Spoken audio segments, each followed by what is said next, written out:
Now you finally feel what silence does. Did she just pour coffee on the billionaire CEO on live TV? The entire ballroom froze. The air went heavy as if the chandeliers themselves were holding their breath. Cameras stopped panning. Waiters froze mid-step. And every phone in the room lifted like a sea of digital eyes. But Amara Young didn't tremble. Shoulders back, hands steady, not a trace of regret on her face. A black waitress in a crisp white shirt and fitted black vest stood tall in a place that wasn't built for her. She looked Ethan Caldwell straight in the eyes as the steaming coffee soaked through the $1,000 fabric of his grey suit. She didn't flinch. She didn't apologize. And the world just watched. What no one realized was that this wasn't an accident. Amara wasn't some angry employee snapping under pressure. This moment was deliberate, it was necessary, it was years in the making. To most, she was just another nameless face behind a tray. But behind that warm smile and calm eyes lived a storm, a collection of every insult, every microaggression, every moment she'd been told to stay professional, when what they meant was stay silent. What the cameras didn't know was that the man she humiliated on national television had blood on his hands. Not metaphorical guilt. Real guilt, buried under corporate memos and NDAs.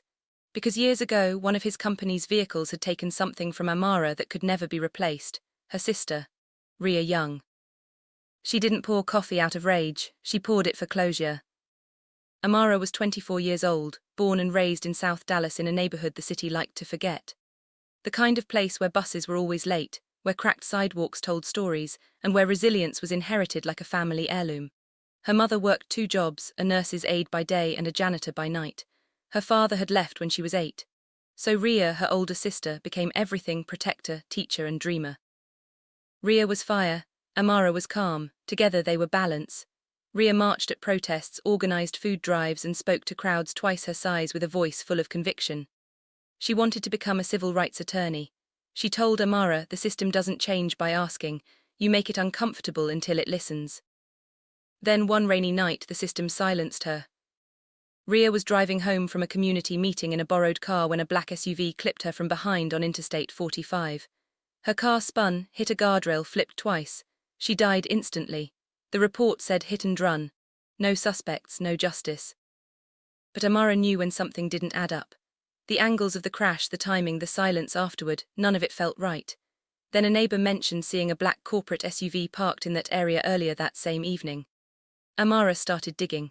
She found the company name, Corvox Transport, a logistics subsidiary owned by Caldwell Holdings, Ethan Caldwell's billion-dollar empire. She emailed, she called, she begged for answers. No one replied.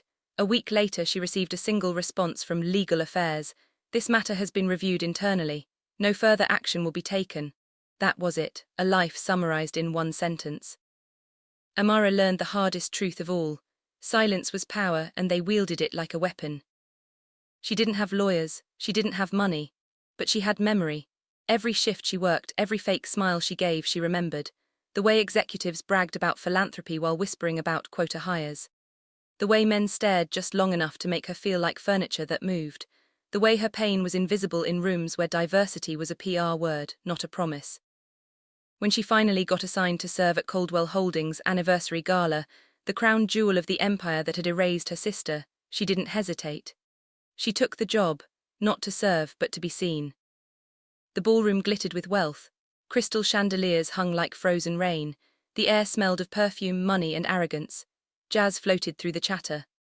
Amara moved through the room with flawless grace, her tray balanced perfectly, her uniform crisp, her smile fixed like armor.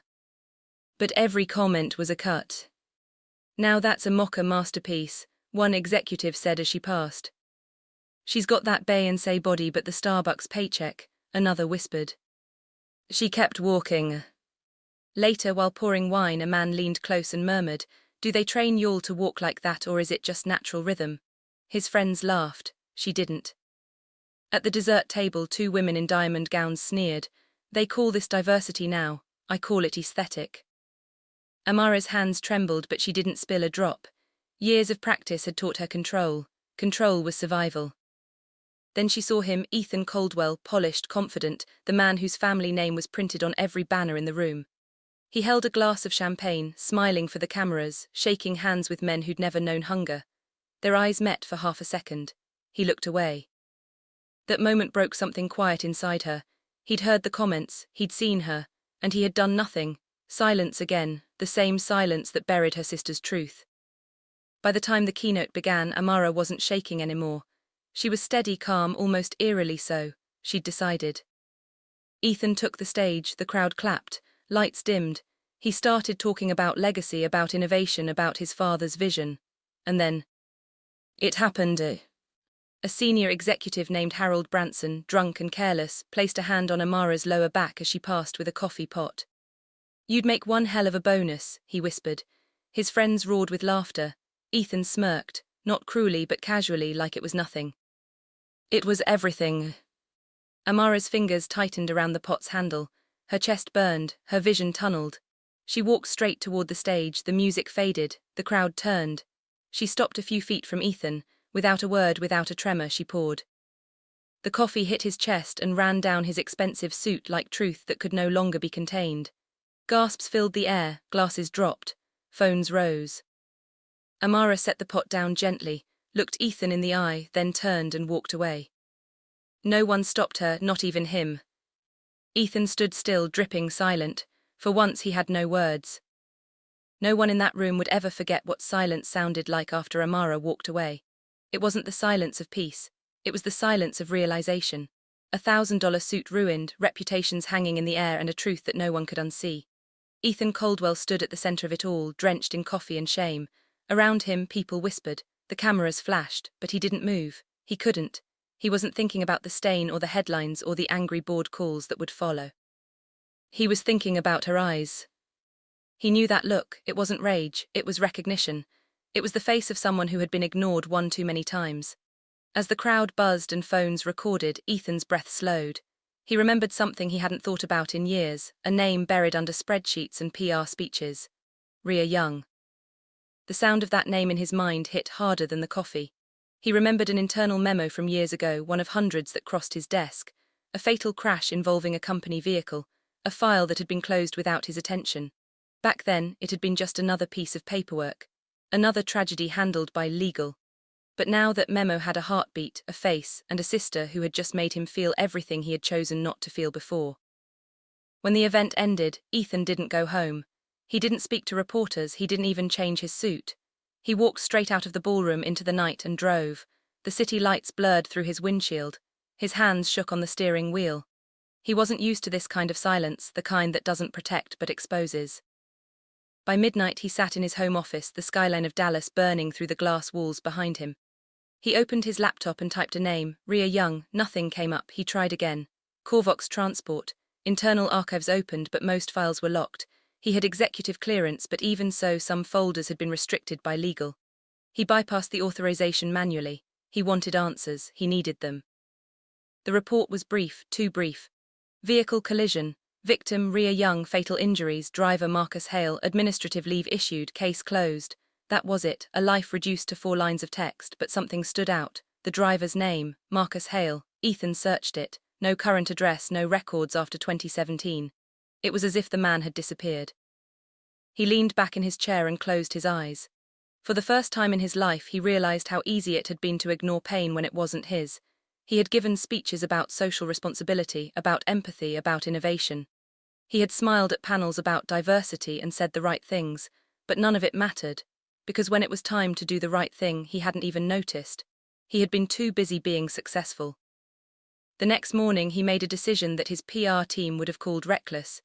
He didn't send an email or call his assistant. He got in his car, drove across town, and knocked on a door in South Dallas. Amara opened it slowly, expecting another reporter or a stranger with a microphone. Instead, it was him. No cameras, no security, no entourage. Just Ethan Caldwell holding a manila folder in one hand and a bag of food in the other. He didn't look like a billionaire. He looked like a man who hadn't slept. She didn't speak, neither did he. For a long moment they just stared at each other, two people from opposite worlds, both cracked open by the same truth. Finally, Ethan said, "Can I come in?" Her apartment was small, clean, and quiet. A few framed photos of her and her sister sat on a shelf. Ethan's eyes caught one, Rhea, smiling, holding a protest sign that read, "Our lives are not collateral damage."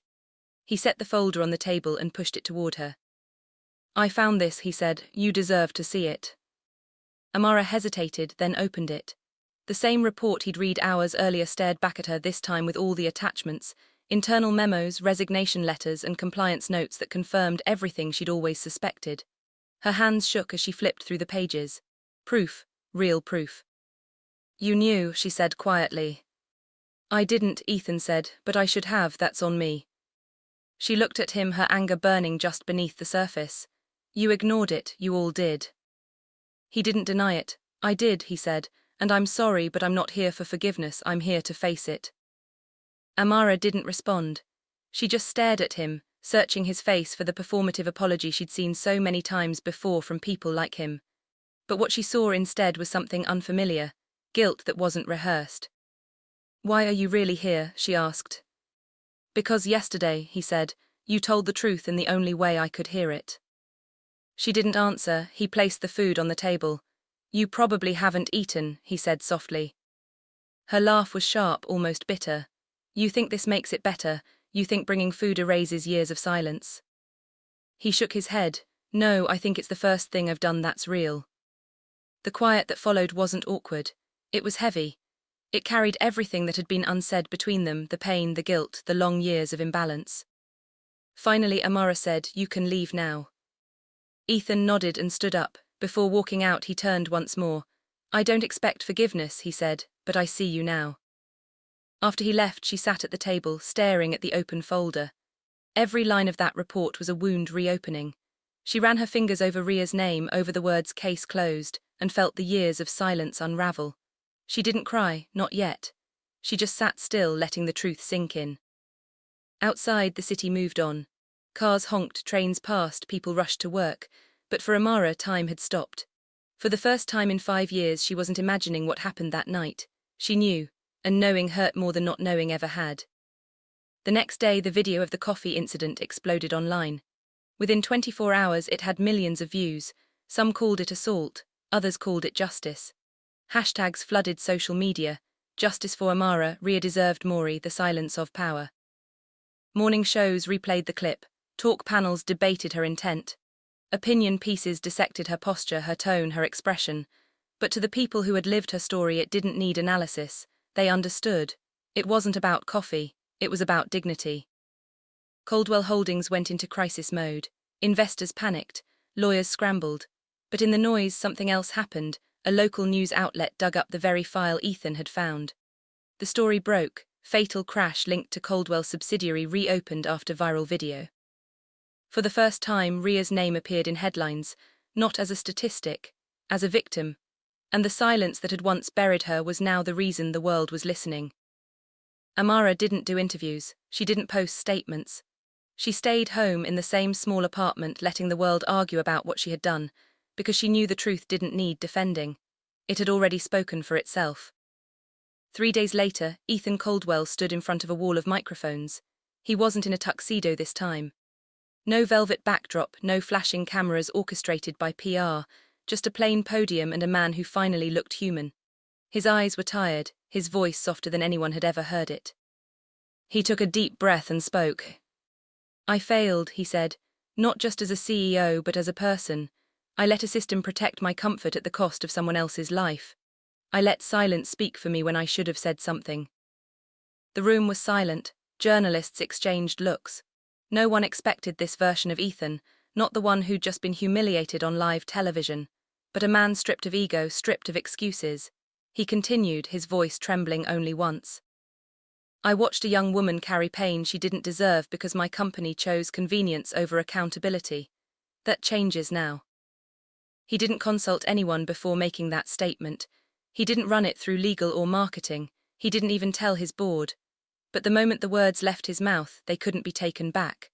Within hours, news outlets across the country ran the headline, "Ethan Caldwell admits corporate negligence." Some praised his honesty. Others called it a PR stunt. But this time, Ethan didn't care.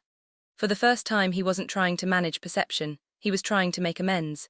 He ordered an internal audit of all company subsidiaries, starting with Corvox Transport. He opened their records to the public, invited civil rights organizations to conduct independent reviews, and created a compensation fund for families affected by corporate negligence.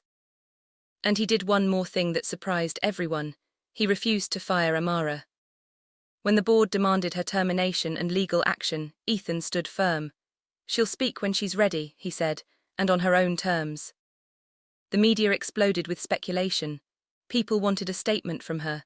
They wanted outrage, apology, drama, but Amara stayed silent, not out of fear, out of choice. She wasn't going to let anyone else narrate her story this time. When she finally spoke, it wasn't to the press or the internet.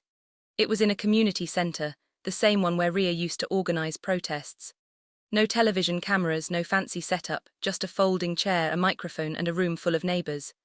People who had seen her grow up, who had marched beside her sister, who knew the truth long before the world cared. She sat quietly for a moment before she spoke.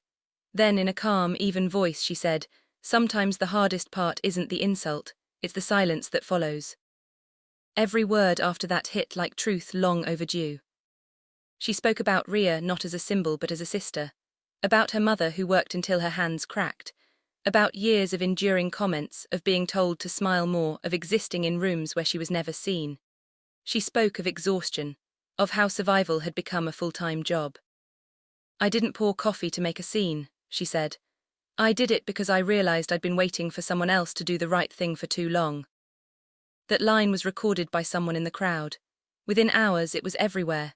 People replayed it, quoted it, turned it into art, poetry, and protest signs. It was more than a moment, it became a message. The ripple effect was unstoppable. Employees from across the country, especially women of color, began sharing their own stories online. Waitresses, assistants, interns, people who had been overlooked, insulted, or dismissed, all using the same tag, "Not your decoration." The internet flooded with posts and testimonies. Photos of name tags, screenshots of emails, stories of what it felt like to be unseen, and for once people listened. Caldwell Holdings, once a symbol of privilege and silence, found itself at the center of a movement it never intended to start.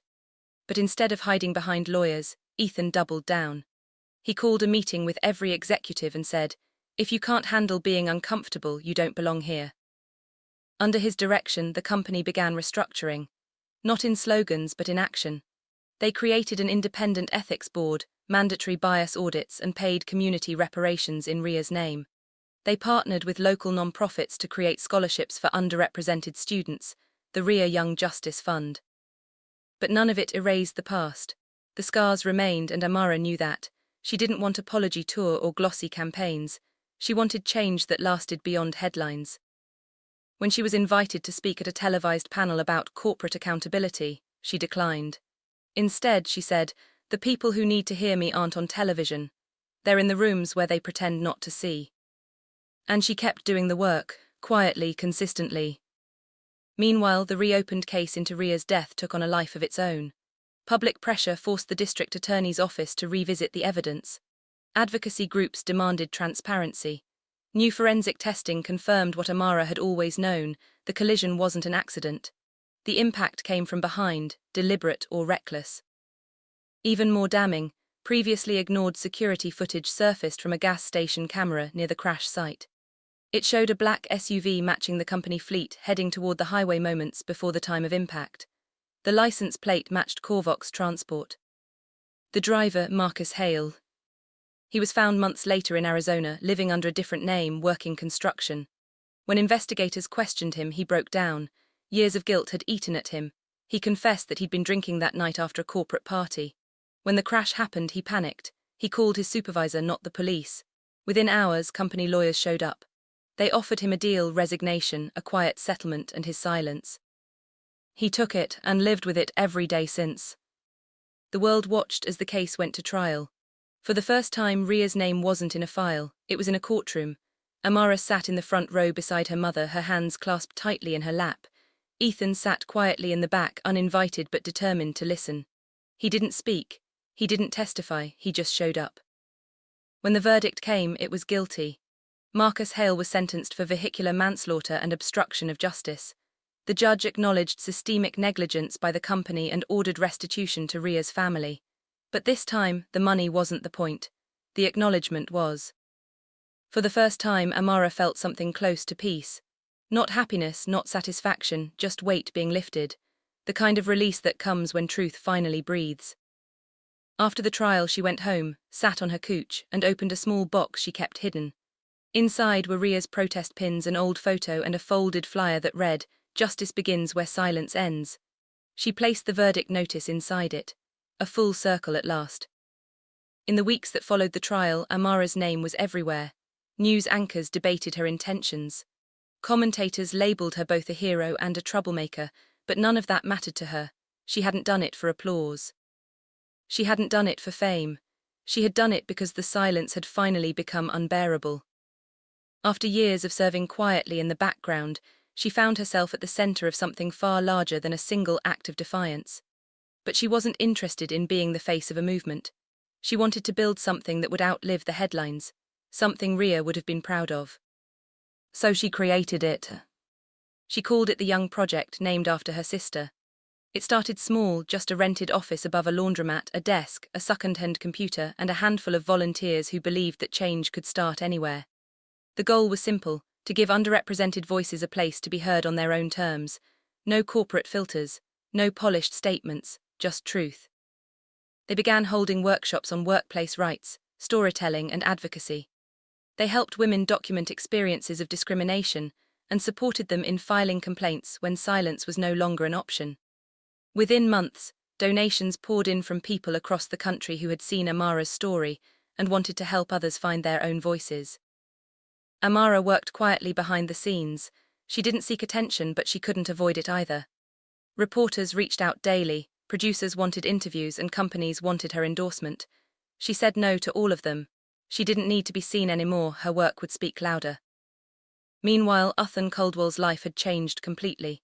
He stepped down from his position as CEO, refusing a golden parachute and executive privileges. Instead, he began working with advocacy groups that focused on corporate ethics and accountability. No cameras followed him, no headlines celebrated it, but he showed up at panels, in classrooms, in communities that had every reason to hate him. He learned how to listen. He learned how to show up without speaking over anyone. It wasn't redemption, it was responsibility. One evening, nearly a year after the coffee incident, Ethan visited the Young Project. He didn't announce himself. He just walked through the door holding a small donation envelope and asked to see Amara. When she stepped out of her office, their eyes met again, calmer this time. "I wanted to see how it's going," he said quietly. She gestured to the busy room behind her. "It's going," she replied. "We're helping people tell their stories, that's all I ever wanted." He nodded. "You're doing what my entire company couldn't." Amara tilted her head slightly. "You could've done this years ago." He sighed. "I know. I just didn't understand what silence costs until I was the one frozen by it." They stood there in shared understanding, not as enemies, not as friends, but as two people who had both learned the price of pretending. Before he left, Ethan said something she never expected to hear. "I don't want this to be about me anymore, but if you ever need resources, connections, or someone to help open doors, I'll be there," quietly. Amara nodded. "Then keep showing up, that's all I ask." He smiled faintly. "I can do that." As the months passed, the Young Project grew. They partnered with local schools, hosted mentorship programs for young black women, and created grants for students pursuing law and social justice, scholarships named after Ria. Her face now hung on a mural in the community center, painted by a local artist. Underneath it read, "She spoke, even when the world didn't listen." Every time Amara walked by that mural, she touched the edge of it softly, as if greeting her sister. The pain never disappeared, but it had transformed. It wasn't just grief anymore, it was purpose. Across the city, conversations began to shift. Corporate offices started reassessing policies, not because of fear, but because silence had finally become bad business. News outlets called it the Amara effect. But to her, it wasn't about impact or image. It was about visibility, the quiet kind that doesn't fade when the cameras stop. One afternoon, Amara was invited to speak at a university event about justice and resilience. She hesitated at first, unsure if she wanted to step into the spotlight again. But when she arrived, she saw rows of young students, some with notebooks, others with eyes full of hope. She walked to the podium, took a breath, and began. "I used to think power came from speaking the loudest," she said. "But sometimes, power comes from standing still until the world has no choice but to notice." The audience hung on every word. She told them about Ria, about growing up in South Dallas, about the small acts of dignity that often go unseen. She talked about how silence protects the wrong people and how justice isn't about revenge, it's about restoration. When I poured that coffee, she said, I wasn't thinking about justice or headlines. I was thinking about how it feels to carry a truth that no one wants to hold with you. Sometimes you reach a point where silence burns worse than the risk of being seen. When she finished, the room erupted in applause. Students lined up afterward to thank her, some with tears in their eyes. She listened to every one of them, nodding, encouraging, reminding them that courage isn't a moment, it's a practice. That night, she went home and sat on her balcony, the city lights flickering in the distance. For the first time in years, she didn't feel small beneath them. She felt grounded. Her world was still full of injustice, but now she knew she wasn't alone in fighting it.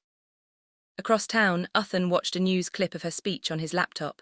He smiled faintly, proud but quiet, then closed the screen. In his notebook, he wrote a single sentence: listening changes more than talking ever will. The next morning, donations to the Young project doubled. Messages flooded in from people around the world who said her story gave them courage, not to shout, but to stand. And so Amara kept building, one voice at a time. She didn't want followers. She wanted witnesses, people who would see, hear, and refuse to look away ever again.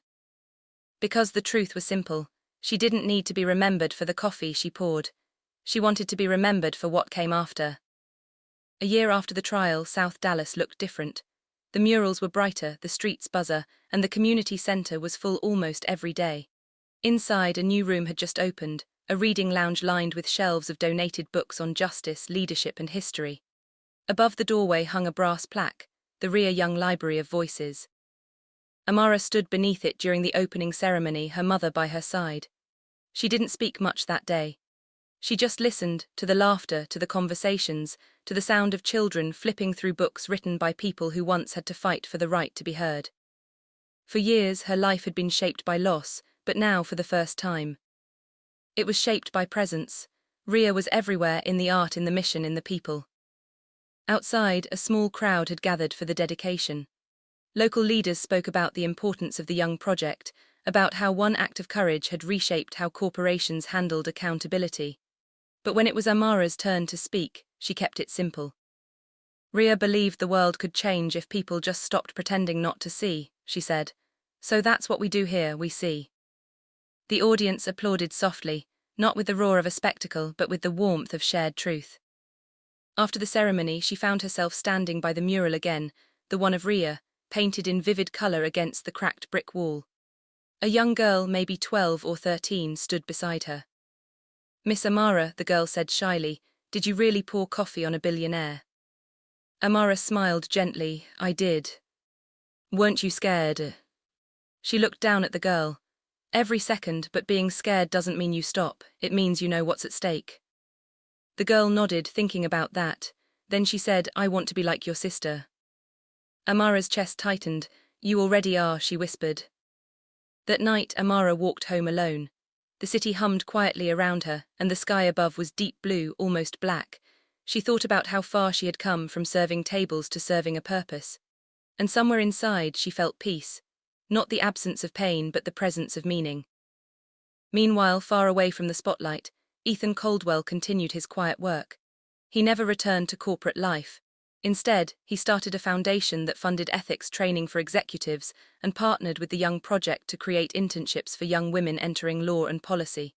He refused to let his name be the center of it. Everything was listed under anonymous donation. Sometimes he'd receive letters, handwritten ones, people who told him they saw what he was trying to do, some angry, some forgiving, most unsure how to feel. He read every one of them. He kept the first one Amara had ever written, a short thank you note she sent after the library opened, in his desk drawer. It said only one thing: thank you for seeing her. 2 years later, the Young Project expanded to 3 cities, Dallas, Atlanta, and Detroit. What started as a small act of defiance had become a nationwide movement for dignity and voice. Amara's days were filled with meetings, calls, and travel, but she never forgot why it all began. One afternoon, while reviewing scholarship applications, she came across one that made her stop. It was from a young woman named Nia Hale. Her essay began with, "My father made a mistake. He drove drunk and took a life. I was 7. I grew up hating him and myself, but now I want to study law so I can help others take responsibility before it's too late." Amara sat back in her chair, stunned. Hale, the name, could it be? She looked through the attached documents and saw it Marcus Hale's daughter. For a long time, Amara didn't move. Then she smiled, not out of irony but out of recognition that healing sometimes arrives from the most unexpected places. She approved the scholarship immediately with a note attached. Your future can rewrite more than your father's past. Keep going. That night she visited Ria's grave for the first time in months. The grass was overgrown, the sky quiet. She placed a single sunflower on the stone and whispered, "We did it, Ria, you were right. Change doesn't come from waiting, it comes from doing." A soft breeze rustled through the trees, and for a moment she swore she could hear Ria's laughter, faint and proud.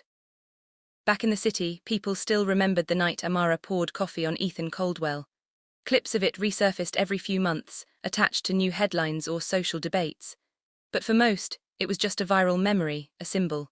For Amara, though, it was the night she stopped being invisible. One evening, while hosting a mentorship dinner, one of the students asked her, "Do you ever wish it hadn't happened?" Amara looked at the young faces around the table. "No," she said, "because if it hadn't, maybe you wouldn't be here, maybe I wouldn't either. Sometimes it takes one messy moment to uncover what's been hidden for generations." The students nodded, taking in every word. Later, after everyone left, she stayed behind to clean up. She poured herself a cup of coffee, dark and hot, and sat by the window. The cup steamed softly in her hands. She took a slow sip and smiled. Coffee, once the symbol of confrontation, had become a ritual of peace. Across the street, the mural of Ria glowed under the streetlights. People walking by would sometimes stop to read the quote beneath it. "Courage isn't the absence of fear, it's the refusal to be erased." Amara leaned back and closed her eyes. For the first time in her life, she didn't feel like she was waiting for justice. She was living it. And somewhere out there, in classrooms, in boardrooms, in small towns and big cities, people who had seen her story were starting to find their voices too. They were speaking up at work, calling out injustice, standing taller in rooms that once made them small. That was the real legacy. Not the scandal, not the coffee, not the headlines, but the ripple of courage that kept moving, long after the noise had faded. Because silence, once broken, never goes back to sleep. And Amara Young, once invisible, had made sure the world would never again pretend not to see.